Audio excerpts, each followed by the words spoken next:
La couleur ne parle pas, on la voit. On la voit grâce à la lumière, qui, elle, n'est pas vue. Je parlerai donc quelques mots surtout sur la lumière et sur le rapport lumière-couleur qui m'a toujours non seulement intéressé, mais passionné.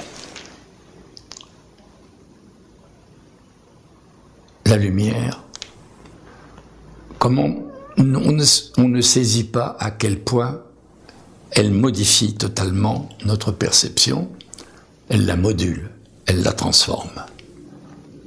Je vais vous prendre un exemple. Vous avez tous, et tous les enfants ont ramassé en automne des feuilles des arbres au bord de la route, sous les arbres. Et ces feuilles sont pourtant des objets dangereux que les parents devraient leur refuser. La feuille est plate. Elle est tellement plate qu'elle est comme la lame d'un couteau. Par conséquent, elle peut blesser. Mais curieusement, personne ne fait attention à la platitude de la feuille. Elle n'entre pas dans les objets plats. Et ceci pourquoi ? Eh bien, c'est grâce à la lumière. La feuille est transformée dans notre perception par le fait qu'elle est fraction de l'arbre. Elle est un morceau de l'arbre, d'un volume de lumière. Pourquoi un volume de lumière ? Parce que la lumière arrive de l'extérieur et se reflète et se réfléchit de feuille à feuille, par groupe de feuilles.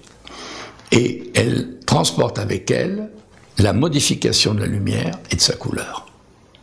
La couleur de la lumière est par conséquent totalement différente, suivant les saisons, suivant les arbres, les essences d'arbres. Et surtout, elle est dite très différente de la lumière d'à côté, de la lumière qui borde l'étang, qui est une prairie et qui est froide. Aujourd'hui, nous sommes face à une énorme transformation du monde,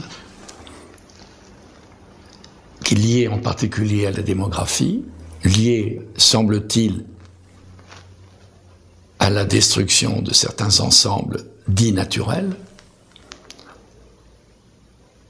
Il ne faut pas penser uniquement préservation.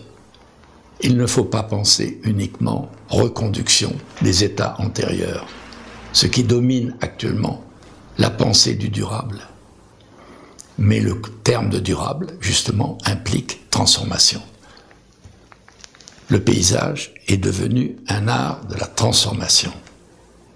Il nous faut donc utiliser tous les éléments plastiques pour reconstruire notre environnement. La couleur, la lumière y jouent un rôle primordial.